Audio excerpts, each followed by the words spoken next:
Hello and welcome back to Adobe Live with me, your host, Pixie Pugh. And this time we're joined by the incredibly talented illustrator, Riri Tamura, who's going to be teaching us how to create hand-drawn lettering in fresco. Riri, are you excited to teach us your newfound knowledge so we can learn how to be as I good as you? I am. Thanks for having me here.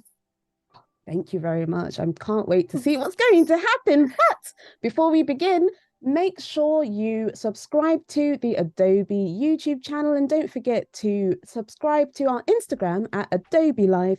That way you can stay up to date with the latest streams, updates, and be involved in the community.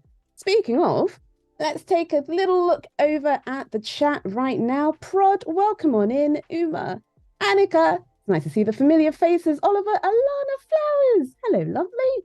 Reverb Mike, Gareth. Hello, everybody. I hope you're ready.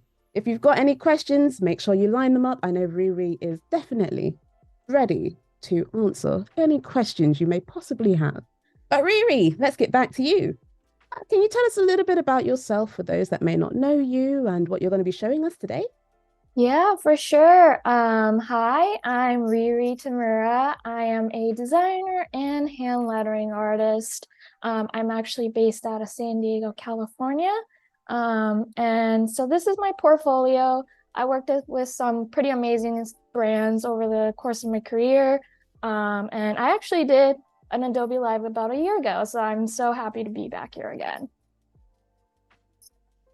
I love that. I was going to say, I thought I saw that you had done some videos with Adobe Live before, but it's always nice to have veterans coming back to teach us new things, always ready to learn new things from the old favorites.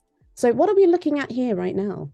Yeah, so since I'm a designer, I have a variety of work. I do a lot of branding. I also do a lot of illustration. I think one of my favorite ones that I've done recently is for Good Good. It's a poster design that I had a pleasure of designing for their newspaper. Oh my goodness. So yeah. And the kind of workflow that you did to create this, is this the kind of thing that we're going to be learning today? Yes, so I want to do a deep dive into some lettering in Adobe Fresco that I'm so excited about. I'm actually hosting a drawing challenge, so I'm going to be working on a prompt of that. Ah, okay. I was going to ask you what the inspiration for the lettering was, but you've already answered my question. Okay. Oh, Great. and somebody's just popped in. Webfan has just said, hi from upstate New York. As a learner of the Adobe suite, I love all these live tutorials where you're in the perfect place because Riri's starting from the top with this hand lettering or hand drawn lettering in fresco. So, what are we doing right now?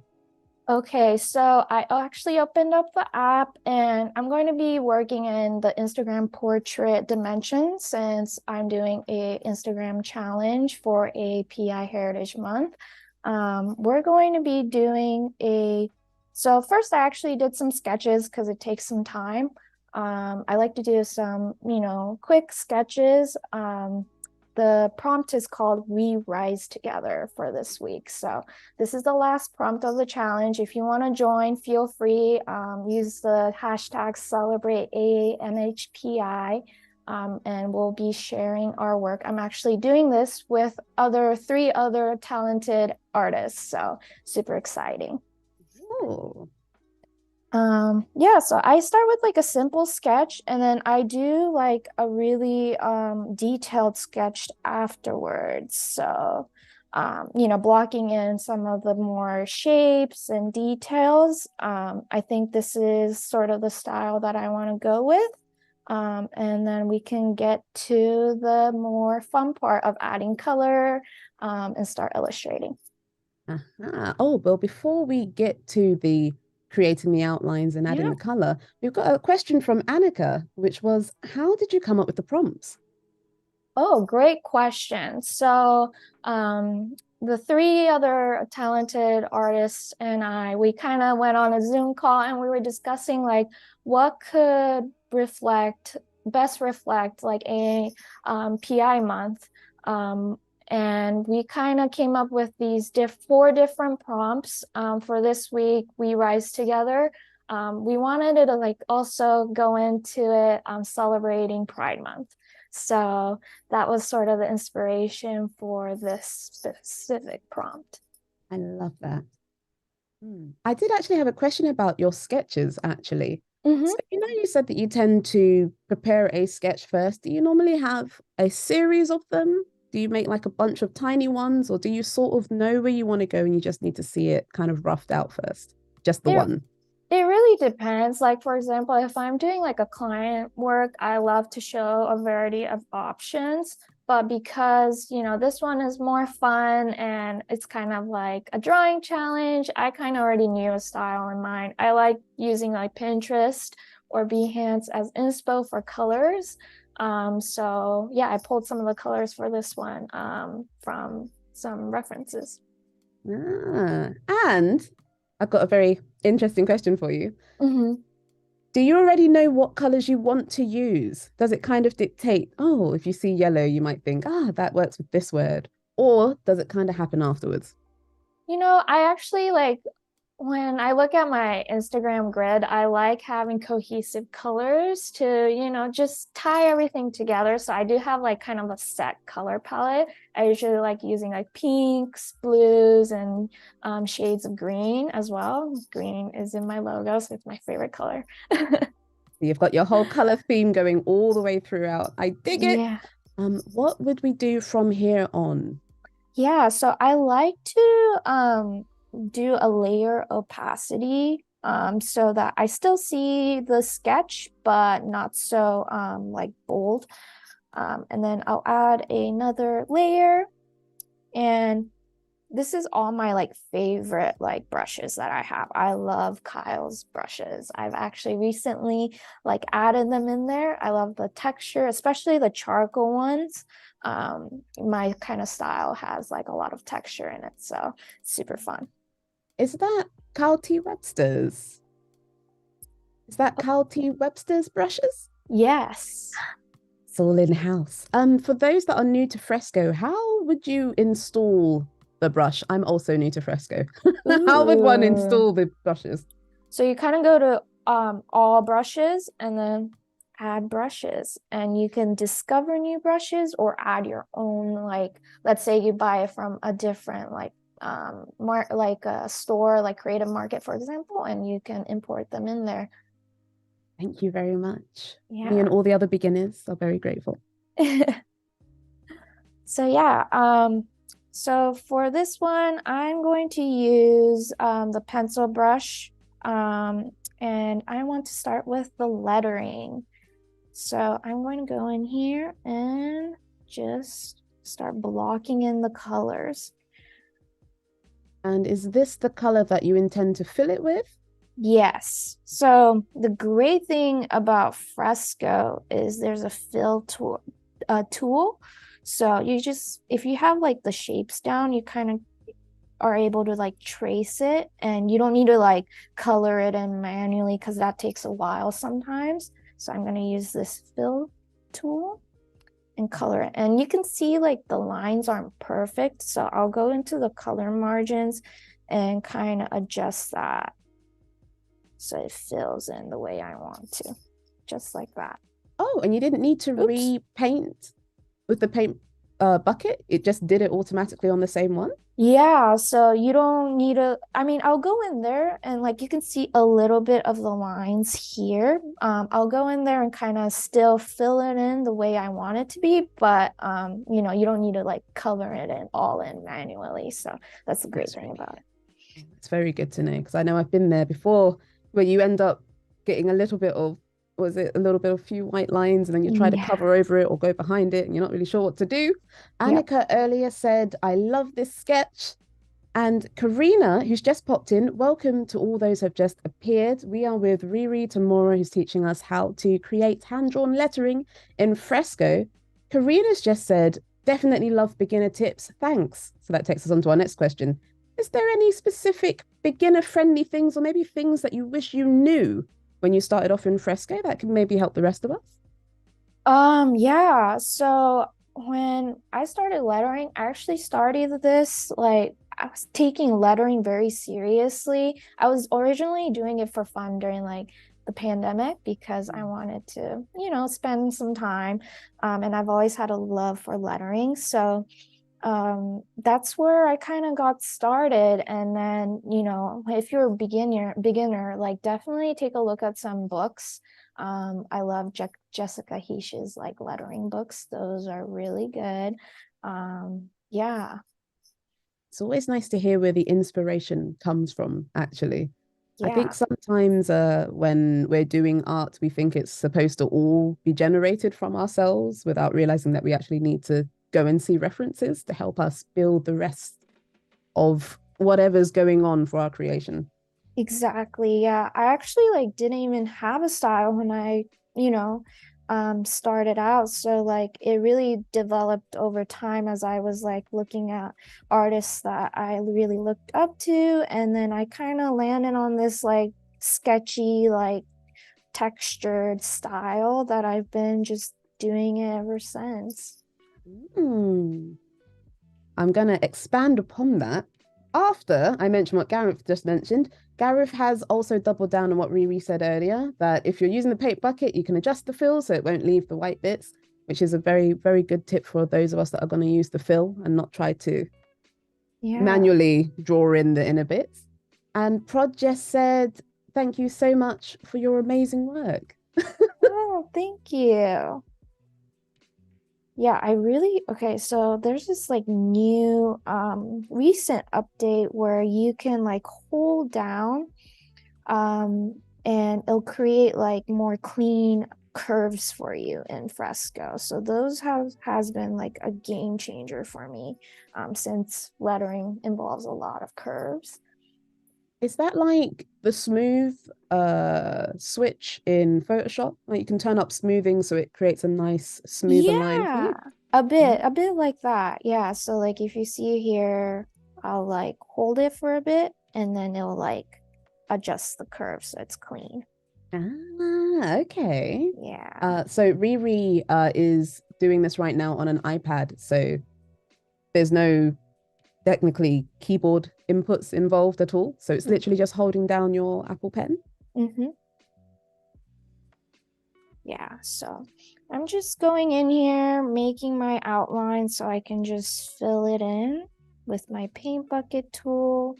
Um, this it looks very sketchy and not clean, but I promise you it's going to look beautiful. I think sometimes when we're creating a piece of work, I'll never forget what my dad told me when he looked at something I was working on. At the beginning, he said, "Oh, it looks a bit like an alien," and I was horrified. And I realized, oh, you know what? It always looks kind of in the beginning, and then after a little, like a few hours, it looks great. Yes, It's the process, isn't it? it is a process. But yes, for those that have jumped in, if you have any questions for Riri, doesn't matter how beginner or advanced your question is, please let us have it and I will let Riri know. Since you're using the same color for all of these, is this just because you know that you'd like this blue? I know you had different colors that you had in mind, but is Mhm. there a way, let's say we did do it all in one color, could we possibly change the color in a simple way after the fact if we wanted to see what else there was? Yeah, so you could easily still do it with a paint bucket tool. So like I'll just do this as an example, but let's say I wanted it to be the R to be orange, then I can change it to orange. Ooh, and so you didn't Very, even need to make a new layer. yeah, so it's super easy. And then if you still want the old color, you can, duplicate your layer, and keep the old layer in. But yeah, this is really, paint bucket tool is really great. Saves a lot of time. There I was thinking that you'd have to like do a whole mask layer and then paint on top of that and then add the mask on top of that. That's a lot Yeah. simpler. Yeah, it is. It's like really, really such a time saver because I tend to like, I also like doing it manually too, coloring it in manually because sometimes it adds in like a little bit more like texture and like the way I want it to look. But You do And have quite a natural drawn, as if you saw it on paper, like maybe not with the charcoal, but you know, the kind of like, it's hard to describe, the kind of look when somebody draws it by physical hand. Like, this is definitely what I'm feeling with this. yeah, I think it has to do with like my visual arts background. I actually went to like art classes for the longest time doing um different kind using like different kinds of mediums like oil painting, pastels. I think that's where I kind of get it from maybe just by my background. I like it. It's like you're still bringing it in, but you're modernizing it. You're bringing it into the present or the future, but Yes. in a really cool way. Karina Yes. just said, it's so nice to see the process because sometimes I'll stop before it gets good. Got to give it time. Good to be reminded that everyone starts the same way. Oh my goodness. Absolutely. Yes. Ooh. So that happens because the lines are not connected somewhere. So, oh, see right here. Yeah, you have to make sure all the lines are like kind of connected or else it'll like bleed just like that when you use a fill tool. Yeah. And it happens to me all the time. Let's see. Yep, now it works. Now we're gonna letter our last word together. Okay, so as a planner girl, Mhm. the way that you have drawn this T is everything to me. It's the swell, it's got so much character in it. It's Yes. so you tend to go for a more, the text is giving you the energy. If this was like drag queen related, this text has got a lot of energy right now. Yes. I definitely like I love illustrating, but I think my favorite part is like the letters. Somehow I think it's a little bit like therapeutic in a way, being able to kind of shape the letters the way you want it, having like the freedom to, make the letters like expressive. Um, yeah, like usually the focus of all my like work is lettering when it comes to like illustration and stuff. I think seeing how you go about it and just hearing your passion for it kind of makes me want to try it now as well. I'm like, oh, you're really, it's just, it looks so, it matches your personality. It's very calm and soothing, the process that you're doing right now. And it's just like, oh, I really I want to be calm and soothed too. Oh my gosh. Yeah, I definitely anyone everybody should try Fresco because like it's not only for lettering, obviously, it can be like for all types of illustration. And it's so easy to use if you know how to use Photoshop, especially. So all of the tools are kind of like very similar, I would say, to Photoshop.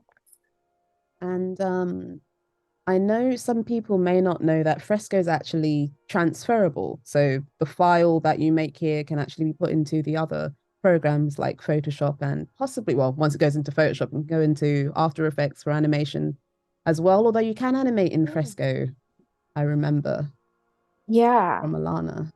Yeah, like I also love that aspect that you can save it onto your Creative Cloud, and access it from your, laptop or your desktop. And you can like go into Photoshop and add in all the details if you need to.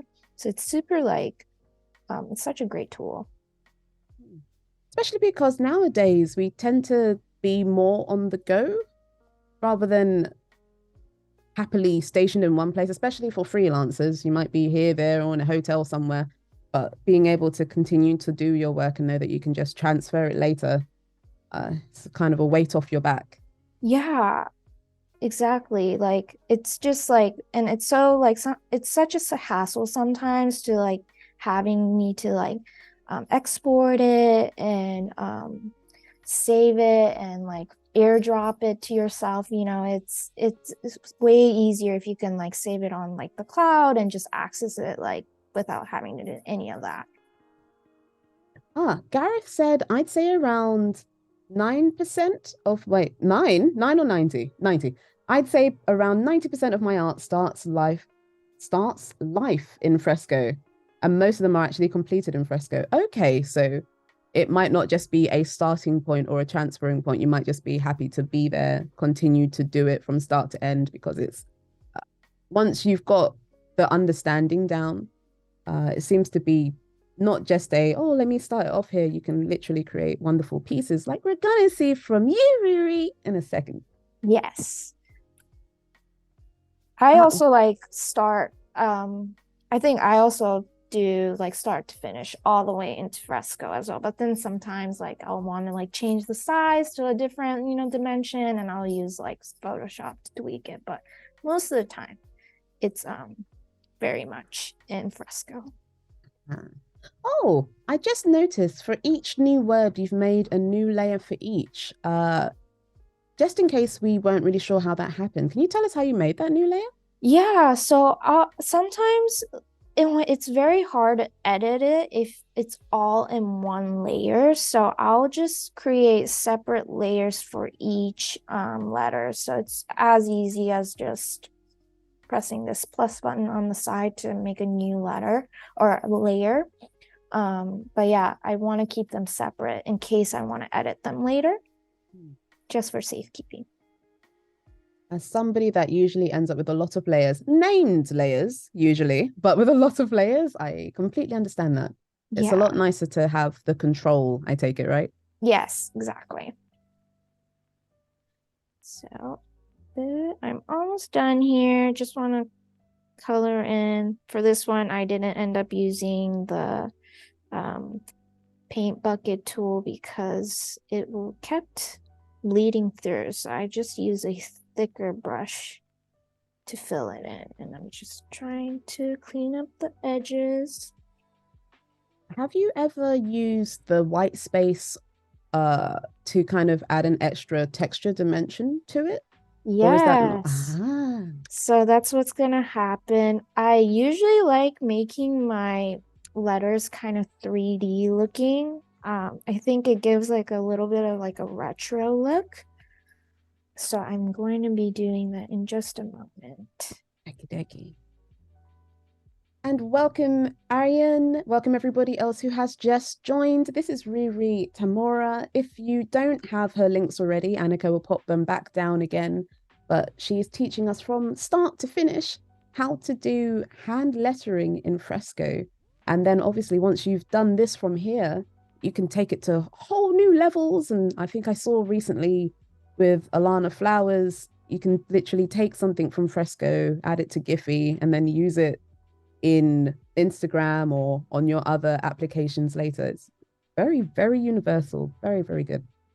Yeah, I know there's like an animation tool that you can use in Fresco, so you can easily like make GIFs, which is so cool. Goodness, yeah. It's just so much possibility.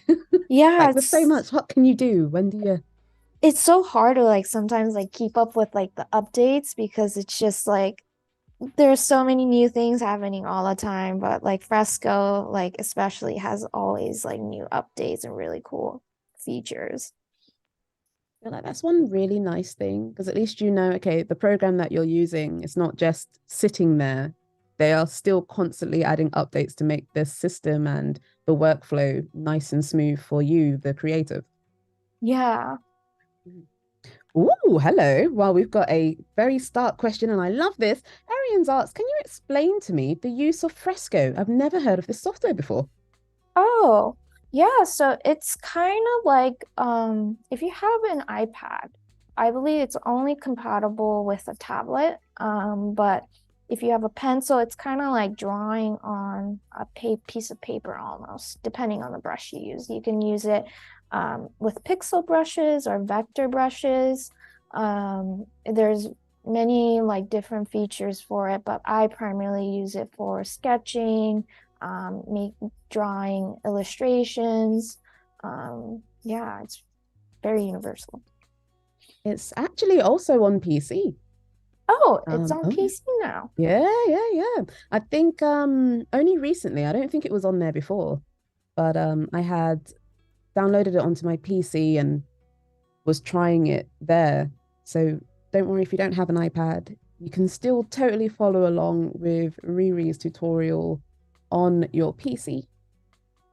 Amazing. I bet you can now, then it's probably compatible with like a Wacom tablet or something like that. Oh my goodness, yeah. Yeah. It's allows you to get that again, you're after that hand-drawn kind of being more, it's like you're having a little bit more control over what you're doing. You can totally do it with a mouse, but a mouse doesn't really have pen pressure, and you might want to use that.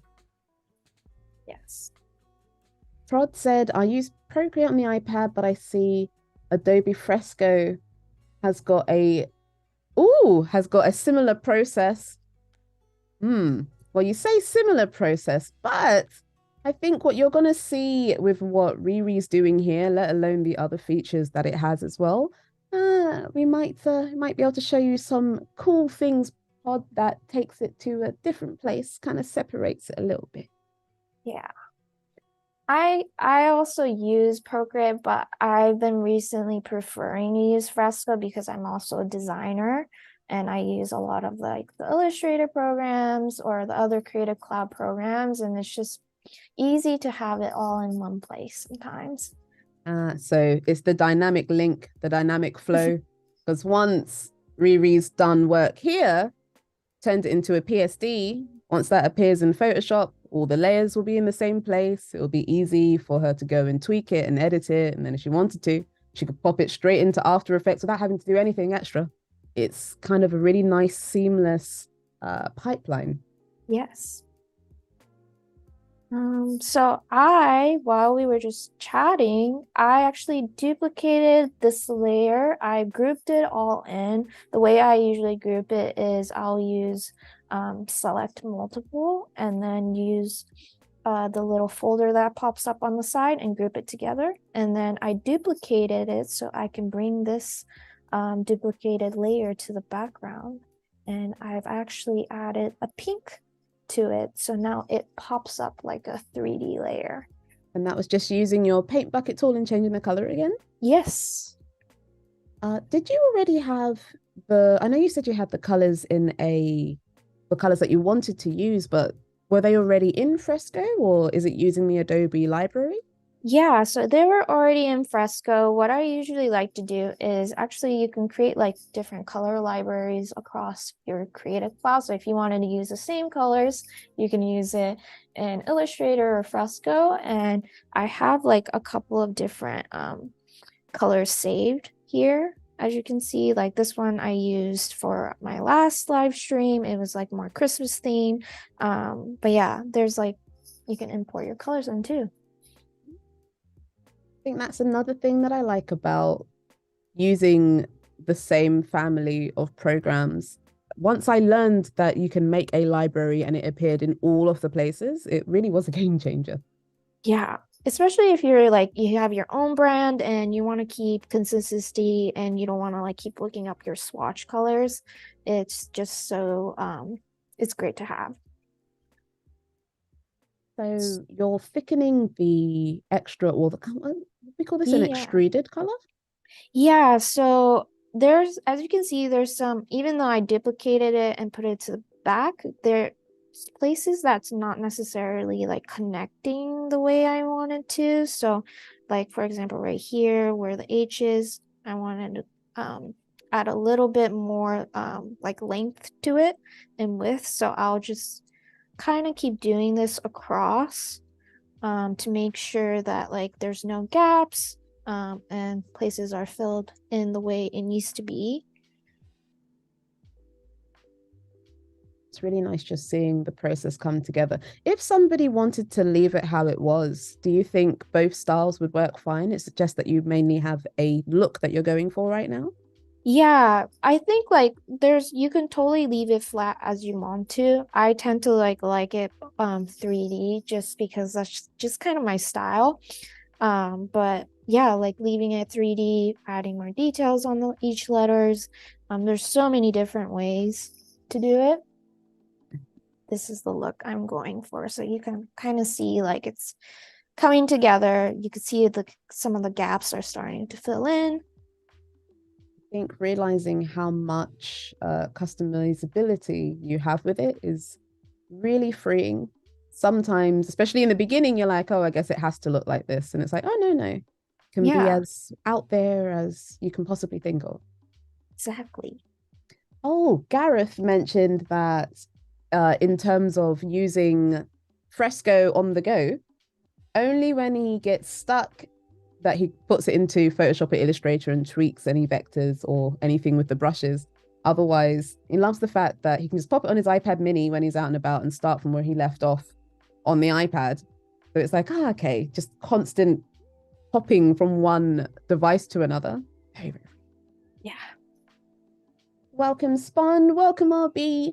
We have gone through and added color to our first line of lettering. We've added color all the way through it, grouped it together because they were separate at first. Are you still able to see the separated ones, even though they're in a group? Yeah, so you can double click and then you can see they're still separated.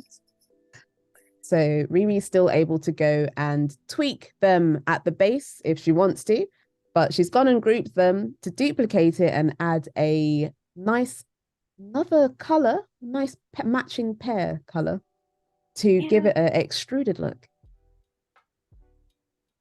I'm just going in here because I'm noticing there's still some whites that I just definitely don't want to see right in this. So I'll be going back and forth between the layers, kind of cleaning it up as I notice like some of the lines that or curves that are not quite there, but I think we're getting there with this letters. That sounds like the occupation of an artist, just constantly going back, tweaking, looking away to make sure that they're not just seeing like, sometimes you might see like a dot and you think you drew a dot, but then it's not the dot. There's apparently something on your screen that you needed to Yeah. move away. It's one of those, one of those. Okay, so now that we have this, I'm going to use this brush I got. I have a brush set from True Grit Texture Supply. They have their own online shop and have variety of like textured brushes that I love using. You can also use them in Photoshop, but I've imported them into Fresco, and this is the set of brushes I have. They have so many different ones. I love like using grainy brushes to add the shadows and lightings. My favorite one is this one, the 2A fixed. And so I made a new layer and I want to use a darker shade of pink to start adding the shadows inside of this pink layer. And I'm going to use a clipping mask and then start kind of shading in, and you can see like that texture that's coming through. Uh-huh. And how you did that clipping mask? Is it a, can Yeah. we see that again?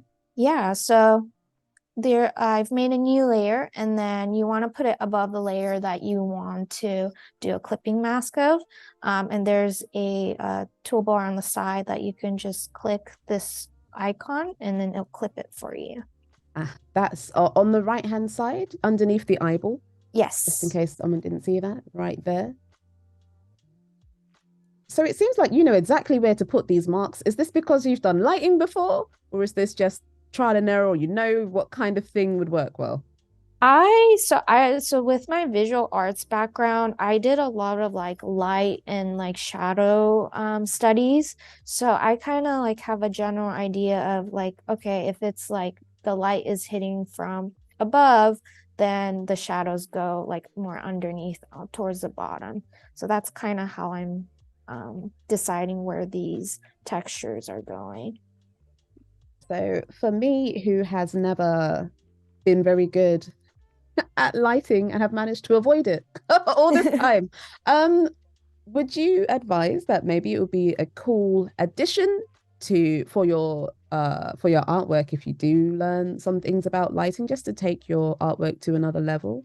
Yeah, I think so. Like this is kind of like my signature, I would say, style of like adding lights and dark. I've always loved like shadows and adding lighting to my art. So I've kind of brought it into lettering, and I know there's many books about it. I've actually personally not have any read any, but because I've studied it for so long, I kind of have a general sense of where the light is coming and where the shadow should be.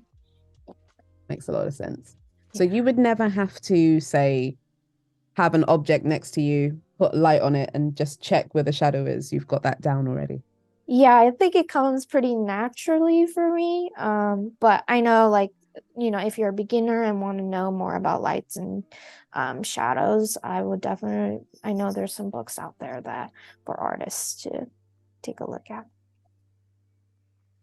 It's very, very helpful. And don't forget the references in the real life as well. I remember when I was at school, for the rest of the beginners out there like me, who, even though they made me learn it, I didn't add it in the rest of my work. But don't forget, you do have the light in the real world. So if you are out there and you are studying lighting as well, maybe stick a ball or a bowl somewhere and see how the light hits one side and where the shadow ends up on the other. Just try sketching it. And now, since Fresco is all nice and portable, you don't even have to do it on paper. You can totally just do it on your device instead. Yeah. What I like about how you're doing this is I thought that you added a highlight, but really the standard color that you had in the back kind of acts like the lighted part. Yeah, I usually add like three tones, like one for like the base color, and then I'll do a darker shade of the base color, and I'll do like either a white or a lighter shade of that to kind of do the lighter lights of the lettering. So that's kind of my process for that. I feel like it's coming together. I'm really excited about how this one is turning out. Just gonna fix this pink part here. And When then you say fix, are you erasing or adding?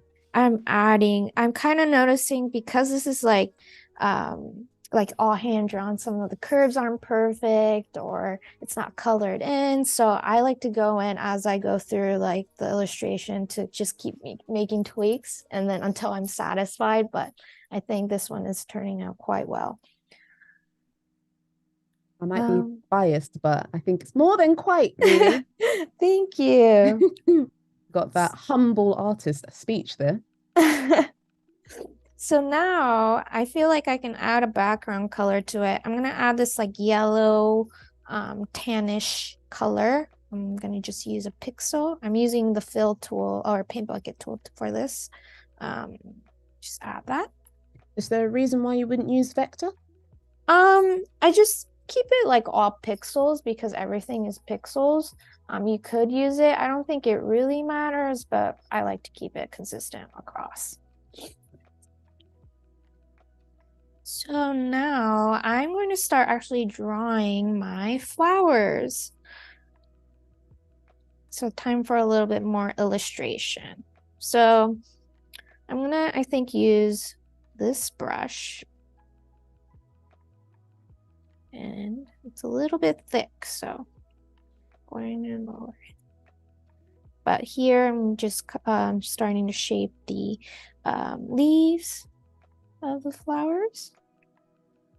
I find it quite interesting the fact that your workflow doesn't start with, some people tend to go with a black outline first and then maybe they'll fill the color in, but your one doesn't really seem to use outlines, yet it doesn't seem to need the outline to help it stand out. Yeah, I try to rely more on the colors to make it pop. I know like some people like adding like the outlines and stuff, but for me, I prefer like the solid colors and the textures to kind of make it pop. And then I'm gonna switch it to a step more thinner pencil here, and then going to add the petals. And these are colors you had already picked via your Adobe library. Yes.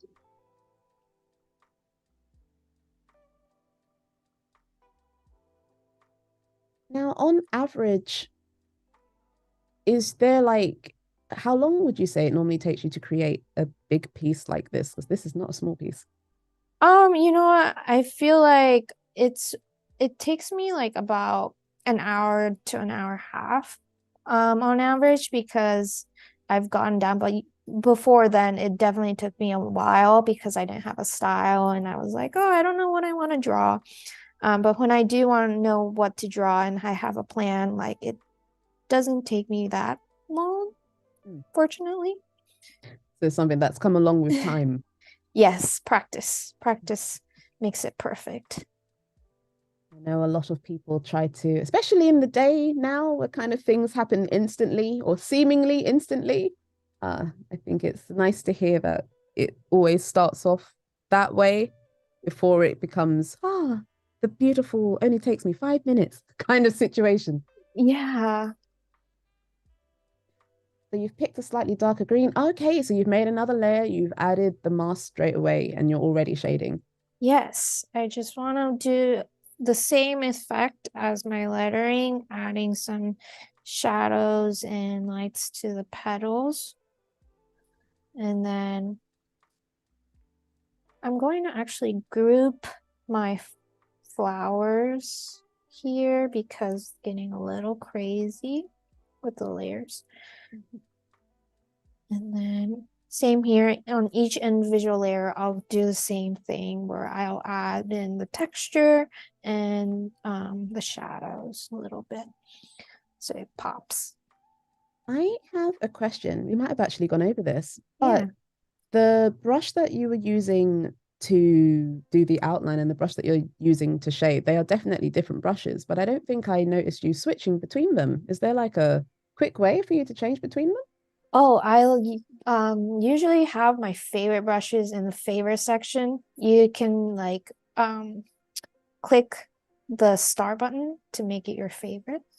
And you can easily access them, or else like you're gonna have all this like different brushes and it gets crazy. Like if you can see, like there's like 135 brushes in one set, so Oh it boy. it can get crazy. Okay. That'll definitely stop the work from being only half an hour to 2 hours. Just trying to Yes. find out what you want to use again and again. Okay.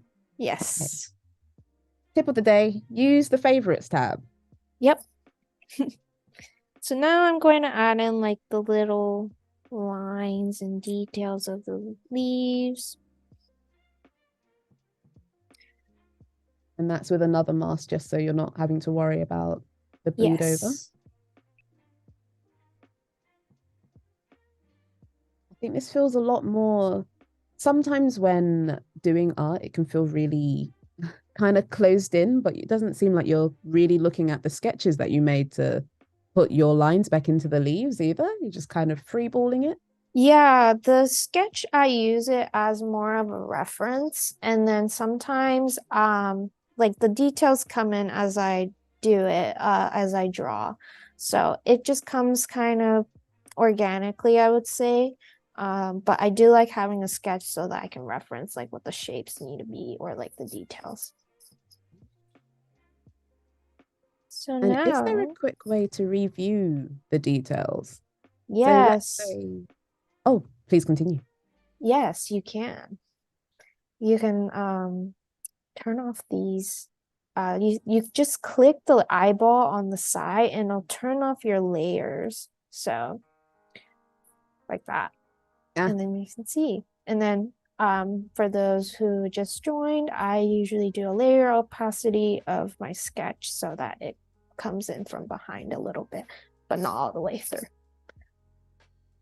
And are you able to select multiple layers at a time and do the eyeball, or does it have to be one at a time? I believe you can. So you can do, oops, select multiple Mm. and do that. Okay, amazing. More things to add to our speedy workflow. Yes. So I want to, obviously to save time, I do like duplicating a lot of the layer groups. So I'm going to duplicate my flower group because we want to put it in this right lower corner too. So I'm just gonna, after I've duplicated it, it's going to I'm using the transform tool. You can rotate it, move it wherever you like. And then I'm going to use the flip tool. So And in the top right corner. yes. So you could see it will flip it for you, and then I'm going to adjust it to the placement that I want it to. It says crop artwork. It's just when the bounding box is out of the frame, it just does that, but none of my art is going to get cropped. So I'm just going to press OK. And when you've gone through and duplicated something that's semi-similar, do you normally leave it as a duplicate, or do you go in and add little tweaks to it to slightly change it?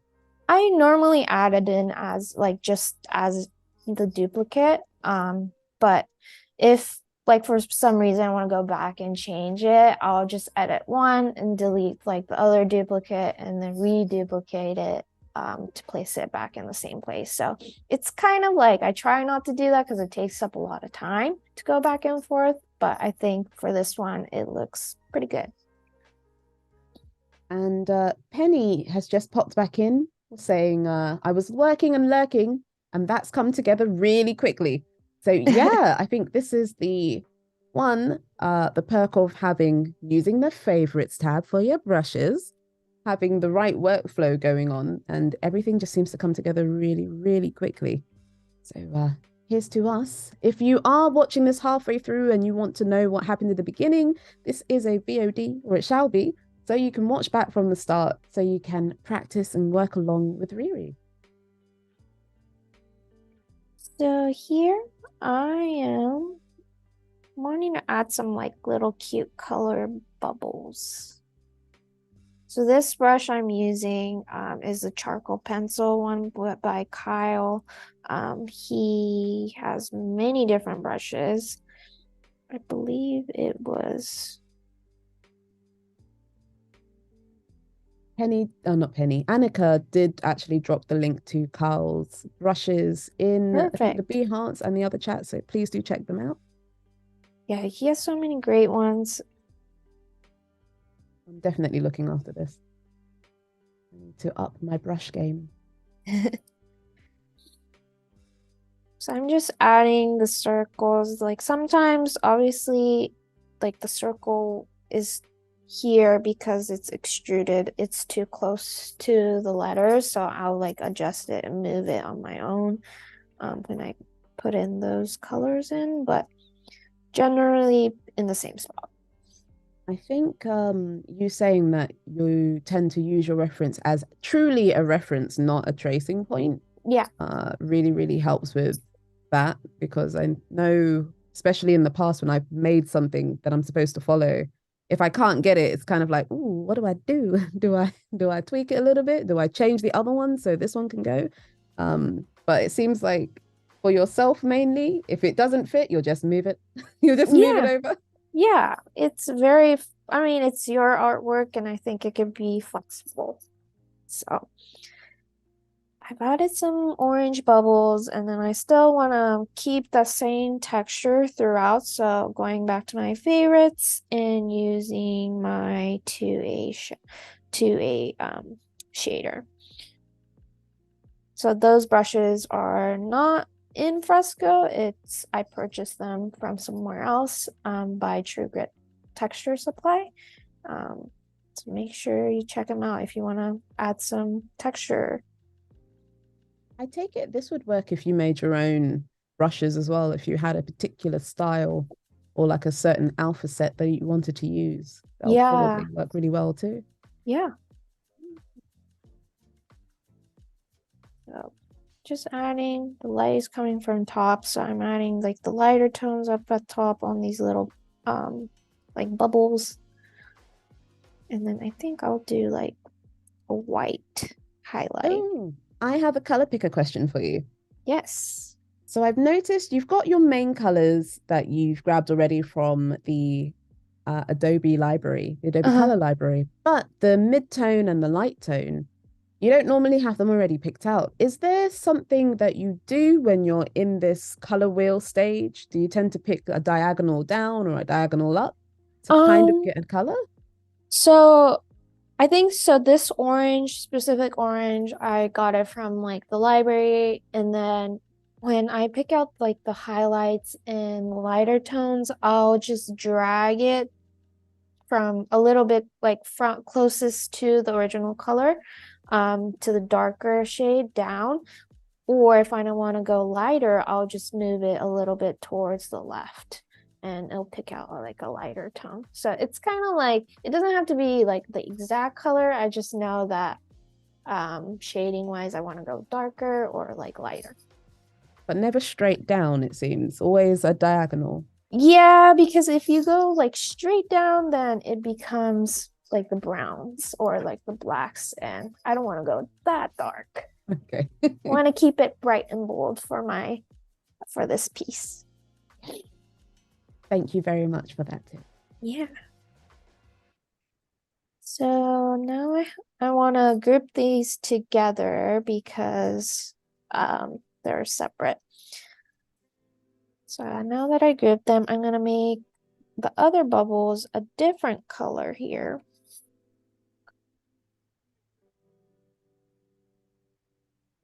I think I'm going to go with this green.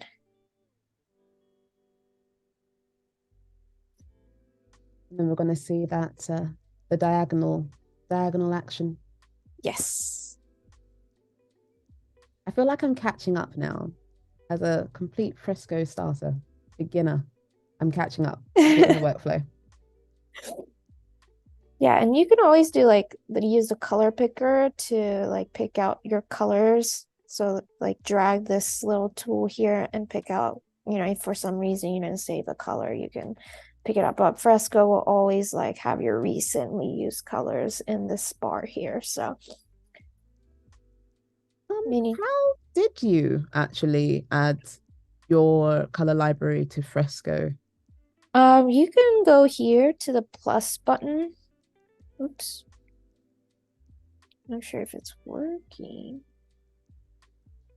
It'll probably Oh, there you go. So you have to kind of like press the plus button and drag one to the color that you want, and it'll add it for you. For the libraries, what I do is I have to actually go into Creative Cloud to add them. You don't have to show us this part, but if you can still tell us, that'd be wonderful. But you have to go into Creative Cloud, or for me, I usually go into like Adobe Illustrator or Photoshop, and then just you can eyedrop the color or select the colors, and then I believe on the side pops up a libraries panel, and you can save your colors there. You can also save your like graphics in there too. So let's say if you have your own logo, you can save your logo in there, and that's how I kind of use it for Adobe Express or any branding stuff that I need to use. So it's great. That's really good for watermarking. Yes. The rest of that. Definitely. Well, thank you very much. So you're full of tips. Yes. Full of all these tips today. It's wonderful. I'm just finishing up these green bubbles that I want to make. Not necessary. I don't mind that it's not necessarily a perfect circle because I still like kind of like the textures of the brush to come out. Kind of goes with the style that you're presenting to us as well, actually. That kind of, there's still the human touch. Yes. That's what I love about Fresco is like, it's all like, it's kind of like drawing on paper in a way, but digitalized. Yeah. And then just adding the lights. As you can see, I just dragged it up, and then there's a lighter tone. Do all of the objects that you're lighting, do they all currently have the same light point? Or are you giving them a different light point depending on what works? I think they're all coming in from a different point. So like I'm imagining like the light coming from like up top towards like the right. And then so like you can see the highlights are kind of facing that way.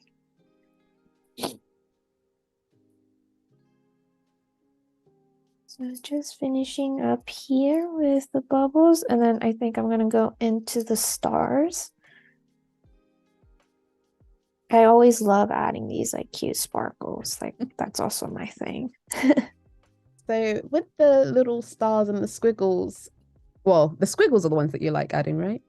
Oh, the stars. Oh, the stars. Yeah.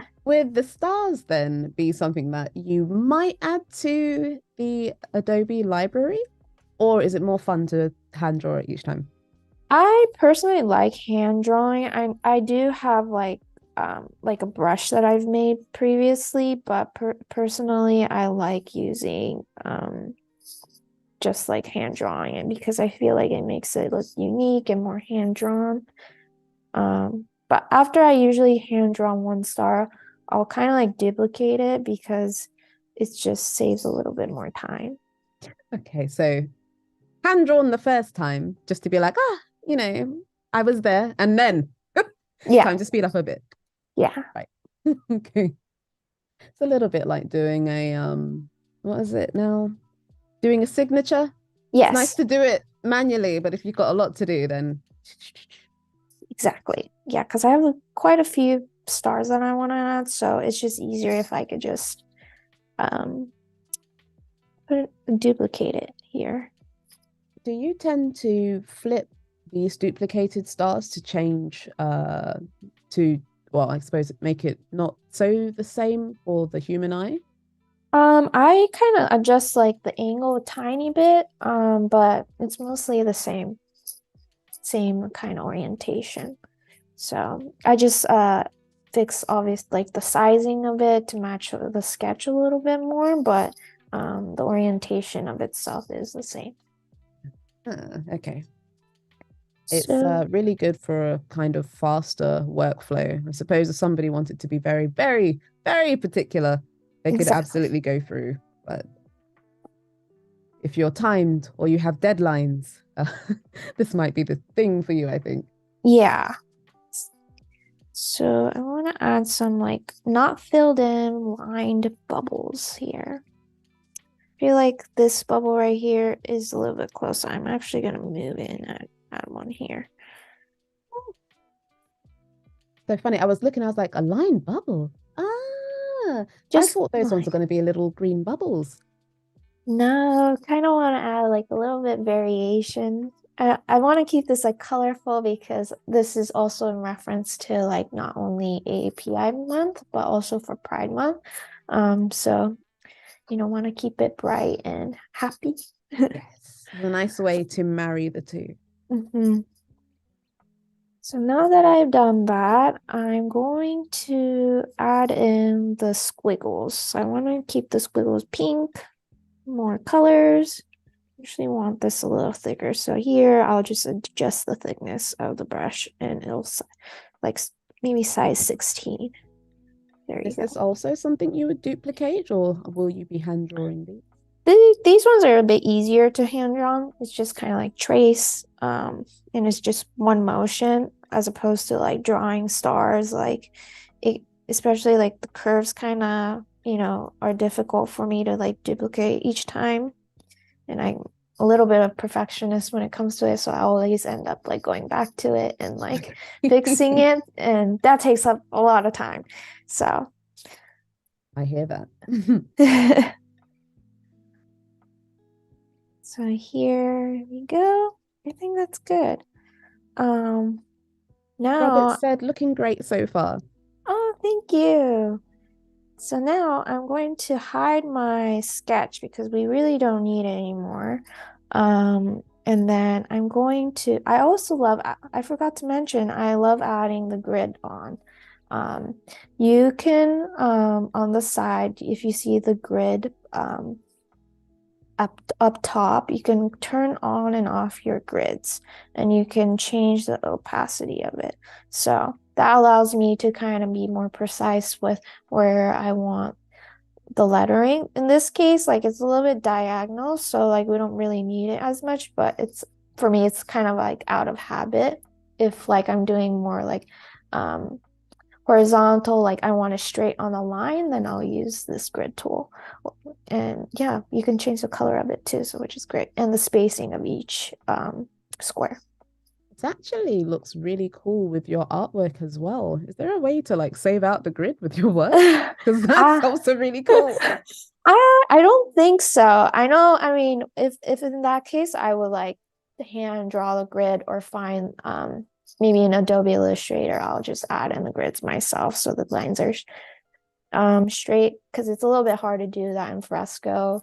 Yeah, I know you have different shapes here, but it's just yeah, Or something easier. that's kind of like that kind of repeating shape. Oh, Mm-hmm. so then would that maybe be where you start to do a semi-dynamic link of Mm-hmm. taking it from Fresco, popping it into another? Yeah, Ah, exactly. So it looks like it's done, but it's actually not. I wanted to add an outline to the lettering to kind of add like a little bit more dynamic like it. I like doing some of these lines sometimes to my lettering. I'll just use the pencil tool and use a little bit of a thinner one right here. I'm going to make it as a size 10, and I'm using the same pink from the background, and ah. I'm just gonna kind of outline. And is this sometimes or that you would add Yeah, an outline or maybe it really depends. I love like having very different variations of my lettering. Sometimes I'll add lines inside of the actual lettering. Um, but for this one, I want to add an outline instead. Or I'll keep it as like sometimes the way it is right now, but depending on the time I have. I will admit, Riri, this is totally looking very delicious and could have been a cake. And I am loving every single part of this. Ooh, yes. That'll be the sweetest Okay. icing, the sweetest. Mm. Garda's just appeared. And AK, welcome, lovely. Garda's just said this is very nice. Oh, yes. It's like a Thank feast you. for the eyes. Thank And you. welcome, AK. We are with Riri Tamura, who is teaching us how to do hand-drawn lettering in Fresco, literally from the ground up, including, well, if you've just come, don't worry, you can rewatch the VOD, but we've learned how to change the opacity from our sketch if we're working from a reference. We know how to actually smoothen our lines. So if you're used to working in Photoshop, and you know that you like to use the help of the smooth adjuster, just in case you're having a hard time making a line. Fresco can also do it itself. She is using it on the iPad, but it is on the PC as well. And the process to make this incredible piece that she's done right now did not take very long at all. So I hope you give it a go for yourself. And if you do have any questions, because we've got a bit of time left, please do be sure to pop your questions down in the chat so I can let Riri know. Oh, there's more people that agree. Uma whipped out the cake emoji. Cake time. Penny said, piping the frosting on the cake. You know what I'm talking about? Annika said, I need Ooh. this cake, please. Thank you. So, Riri, when are you opening your cake store? Can Oh we my come visit? gosh. I would love to open a cake store. Just edible letters. Yes, please. That would be a great idea. You heard it here first. Adobelive edible letters. So sometimes when I use this hold and like the smoothing tool, it kind of gets a little funky or it doesn't like necessarily attach to the other paths. So I'm just cleaning up here with the eraser. Like you can see it's a little bit extruded here. So just smoothing it, making sure it looks connected right here. And Michaela said, awesome job, Riri. Thank you.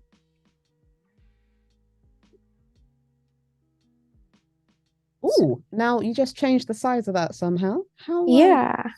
So not only can you like do smoothing of the lines, oops, you can, if you hold it, it'll create a perfect circle for you. okay, amazing. Right. This is good. The circles. I don't know why. You draw a circle, looks like a potato, and you're just there like, yep. Yeah, Oh, exactly. So this is really helpful. It's a recent update, so I have been using it so much, and it's been so helpful because even though I draw a lot, I'm not like a perfect curve or perfect circle like drawer, I would say. So this is all this tool is really helpful. Great update. So right now I'm just adding in the outlines for each letter because I think, in my opinion, it'll make it pop and the lines and the curves will look a little bit cleaner. I'll be honest, I'm mesmerized. I should be talking, but I'm kind of mesmerized by how you're doing it. I literally cannot wait to see the next half of this. Okay, so truly love the letter style. Let me drag this out. I truly love the letter style and the way she's used it. Honestly, in the beginning half of the stream, she showed us some of her work, preview of her work. Annika will drop some of those links down below again, so you can be sure to go ahead and follow Riri so you can see more of this amazingness, more of this future cake related Yes. work. But yeah, it's been really inspiring, really inspiring. I'm so glad.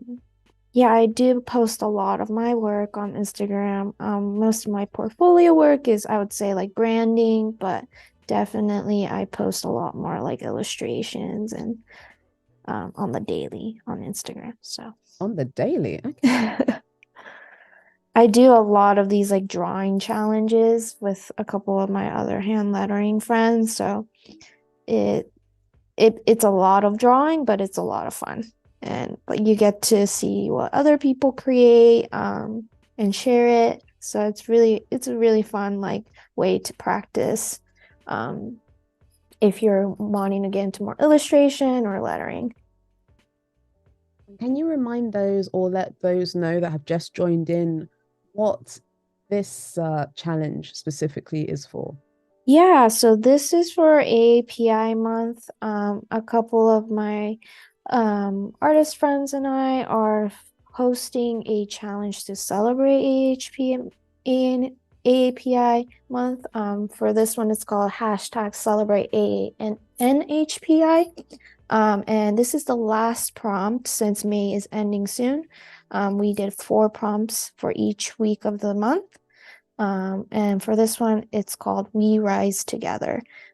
This is in celebration of June for Pride Month as well.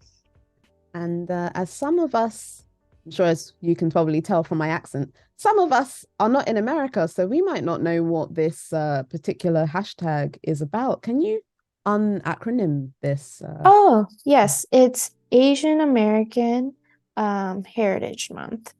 For sure, it's AAPI month. Thank you. Yes. Educating the rest of the world. We're almost done here. I'm at the last word. I think probably directly after this stream, I'm just going to have to quickly open Fresco and try. I want to try some of these. I want to make little cake words. Yeah, I recently like found like you can add brushes and I was like, whoa, and found Kyle's brushes and I was like, wow, this is so fun. I'm always learning something new. So I'm the same way. I'm like, I gotta try this out. I'll be like on Instagram and like we'll look at like recent Fresco updates by other people and I'll be like, whoa, this is so cool. I love that. It's a never-ending learning process, really. I think sometimes people think, oh, when I become an artist, I'll just get it, but you don't. You're forever learning. You're forever the student. Exactly. You also kind of have to keep up with the updates to make sure like, oh, what ways I can work more efficiently, you know? Very true. Don't want to get left behind when Yeah. there's like a more efficient way to do the same thing that you are doing. So you're not losing anything, but up to date with the quickness of this modern world that we're in at the moment. Yes. Do you ever happen to animate your pieces as well? I'm actually not much of an animator. I have made GIFs for Ah, my and uploaded them Giphy before, but yeah, it's animating is a whole nother thing for me. I do want to learn though. It's so cool to like watch animated works. And your Giphy related work, I take it done straight through Fresco as well. That was like I think I did that like 3 years ago before I think I even knew Fresco existed. Ooh. So I used actually Procreate for that one, but I animated it in Photoshop because Mm. by frame. Oh my goodness. Okay, love it. Always nice to hear somebody doing frame by frame. I do love the interpolation that After Effects can give us, but it's the hand drawn feel again that you get by frame by frame. Yeah, the thing about like GIFs is they're so small, so it's actually really hard to get all these like textures that I love. So I always have to end up like using more like monoline brushes like that are more like not as textured or just like the pen. So it's like a little bit more clean because or else it gets super pixelated. Oh, yes. And So, Canadian Pulse has just come in and said your handwriting is pretty. oh, thank you. Oh, hold on. Pretty lovely. Hold on. I I put it in the wrong place. Pretty lovely. So, a couple of last textures that I'm going to add is since I added the outline, now I'm going to put actually texture inside of the letters. So I made a new layer, going to clip mask it. You can clip mask within a group, so that's pretty cool. And then for this one, I want to use a crisscross halftone brush that I downloaded from Adobe, from the library of Adobe Fresco brushes that you can. And then I'm going to use a darker blue to add it. So you can see that it's Ooh. some cool textures. Every time I think that you've done it, I'm like, oh, this is gorgeous. And then you keep adding like more sprinkles and this confetti. Remember the salt, the guy that keeps dripping salt? That's you, isn't it? It's like, that's amazing. Oh, this is So, definitely cake. Definitely. oops, I actually double tapped. If you double tap it, it'll undo it. So that's also Oh, another tip. double tap Uh, what, by the way? with your fingers, if you double tap sometimes, it'll like undo it with two of your fingers. But I want to keep that texture. So Word to the we wise.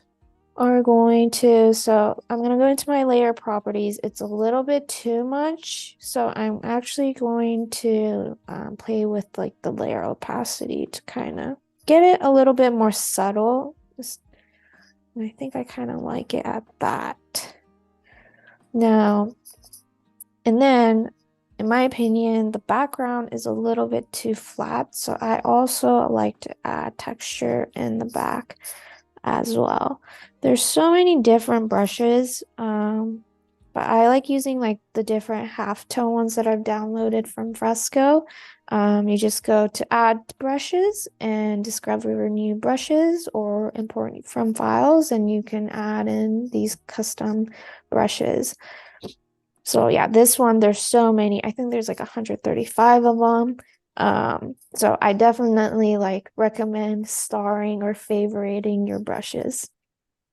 Penny's just asked. Oh, first, Penny said, thankful the art community is always helping others to learn too. Absolutely. And Penny asked, how did you make sure the texture just went on the letters? Can you take us through the masking that you did again? Yes, so I have my letters grouped here. I always keep my letters separate because in case I want to edit them, it's easier that way. And then once I've created a new layer, I added in like the texture. And then to keep it on just the letters, I use this clipping mask hole that's below um, the little eye icon, and just click that. Can you remind us how you grouped them as well?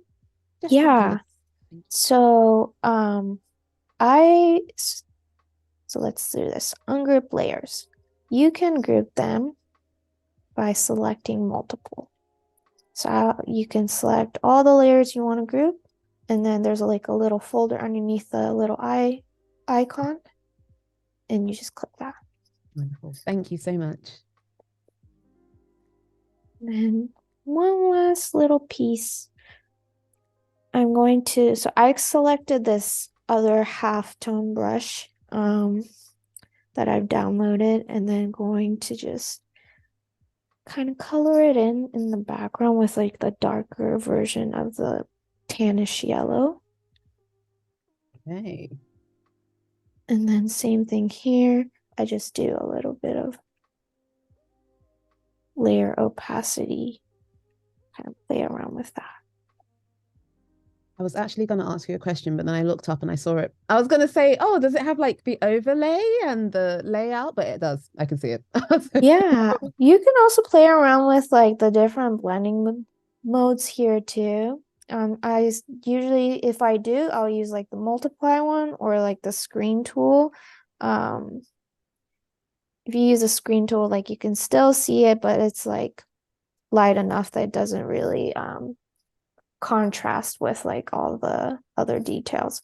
So, but for this one, I just keep it as normal, and I'm going to just play around with the layer opacity. Wholesome prod. Wait, hold on. These are different names. Prod, Rot. There we go. Now I was right the first time. Prod and the Canadian Pulse were very excited. Pulse thinks this is really cool. Prod says this is wow, lovely. All the exclamation mark. The caps are on. The caps are on for days. That's how lovely it is. Oh, thank you. Thank you, thank you. So, yeah, and then if I want to ever like put this into Adobe Illustrator or Photoshop, I always make sure I clean up my layers afterwards because it gets a little bit crazy. So I'll like group layers together to make sure that they're easy to edit if I do need to use it in a different Creative Cloud app. Like already I'm kind of struggling with like, oh, what's this layer? And then, you know. Are you able to name layers in Fresco? You cannot actually because it shows up as like if you put it into Photoshop or Adobe Illustrator, you can, but in because it's kind of like interface wise, it's kind of hard to see like the names of each individual one. I tend to keep it just grouped. Right.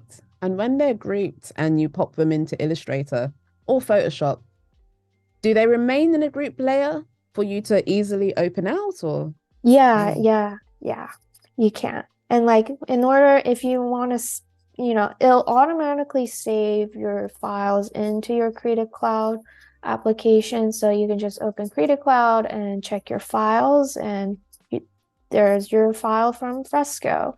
Or you can, export it if you want.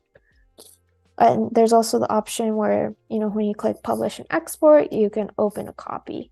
And it should, when you do that, it should open automatically your Adobe Illustrator app with your artwork. The pipeline, so seamless. So good. And so from start to finish, we have successfully come from a sketch all the way to a fully rendered piece of delicious cake. We're sticking with it. Delicious cake. Yes. Are there any other tips that you would like to give maybe beginners or people that are starting out and maybe the font isn't quite looking the way they want it to, or any encouraging words for those that are in the middle of their journey? Yeah, I would encourage everybody if they're wondering or not sure where to start, reach out to other artists especially on Instagram. People are surprisingly very nice. If you have any questions, you can even ask me. Just DM me and I'll share some info. Also, there's some great tools for books. There's different kinds of books that I read by Jessica Heish or Ken Barber. So there's, different tools out there. And I have a question for you, which is perfect for you because you've used two different programs. Reaching Higher said, this looks great. will you please tell me the difference between Adobe Fresco and Procreate? And I feel like some of the updates that you had mentioned will probably come into here. But as somebody that has used both and you're mainly focusing on Fresco now, thank you. Can you tell us what your main differences are before we start to close up? Yeah, I would say, Procreate is pixel only, but with Fresco, there's also a vector option. So if you ever need to have your artwork vectored, you can use the vector brushes here. And then you can open it in Adobe Illustrator and it'll be as easy as that. That's something that Procreate doesn't have, which is great. To have. And also, I love the fact that it's just easily transferable across my Adobe programs.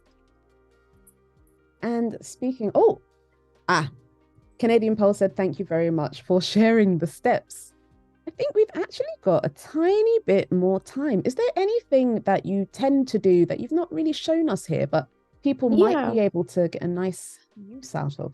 Yeah, I actually wanted to edit these pink swirlies here because I feel like it's a little close to my letters. So I'm going to just adjust it a little bit.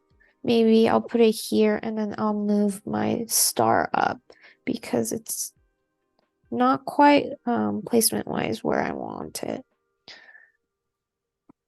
So sometimes like when it's on separate layers, it's hard to find which star I'm looking at. So I'll just click on the eye, a little eye icon to hide it and see where, Just to find out which one is which. yeah. So here you go. Evelyn said this project came out really well. Thank you for the stream. Yeah, this has been really, really, really informative, detailed, and yet like really succinct. I'm trying to find more cake analogies. Really succinct, like a tiny bakewell. Delicious. Yes. Oh, and Reaching Higher said, thank you very much for your information. For those that have used the other program before and maybe haven't really experienced Fresco that much or the dynamic linkability between the rest of the Adobe programs. Yeah, no problem. Thanks for joining. We still got a little bit more time, and I want to see if we can get as much of your amazing know-how as possible before we go. While you're doing your little tweaks, is there anything else that you've not really shown us a part of this project that might be something that you tend to use? Yeah, so when I originally always start a sketch, I mentioned like the grid tool, but I also make my own grids too. So let me just turn off all of this here. So if you have so many layers and you want to turn them off at the same time, I usually just use select multiple and hide it. And then, oops, sorry, you just need to exit out. And then here we go. So I usually make like my own little guides, especially if it's like a diagonal one, like it's hard. So I make my own guides. I then go into my more detailed sketch here to show, where I want to place all my details. I also like to figure out like the actual weight of the each letters here. So Ooh. when I, trace it, I can easily just fill it with the paint bucket tool. And then, yeah, that's kind of, I think one thing that I haven't shared was that the little grid tool that I make. Hmm. Okay, well, maybe hopefully we can take a look at that another time then. But this Yeah, has been incredible, Riri. Have you had fun teaching us your beautiful I artistic did. lettering I ways? did. It was so much fun. I'm so glad I got to share this fun drawing challenge. If you're, I think we still have 6 days left. So if you want to participate in this phrase, feel free to. And would they be best to do that by joining you? On Instagram with the hashtag celebrate ANHPI. Lovely. Thank you so much again, Riri, for joining us today. And everyone, I really do hope you enjoyed it. Although I say I hope you do. I've seen the messages. I know you have. Make sure that you go check out Riri. Be involved with the hashtag as well. Make some wonderful lettering of your own. But stay tuned because we do have some more things for you on Adobe Live today. So I say get some water, stretch. But coming up next, we have Motion Design Hotline with the two experts, Evan Abrams and Carl Hamrick. So if you're ready to learn some new tips and tricks from the experts to do with motion design, get ready because they're coming for you. Thank you so much. Bye. Thank you.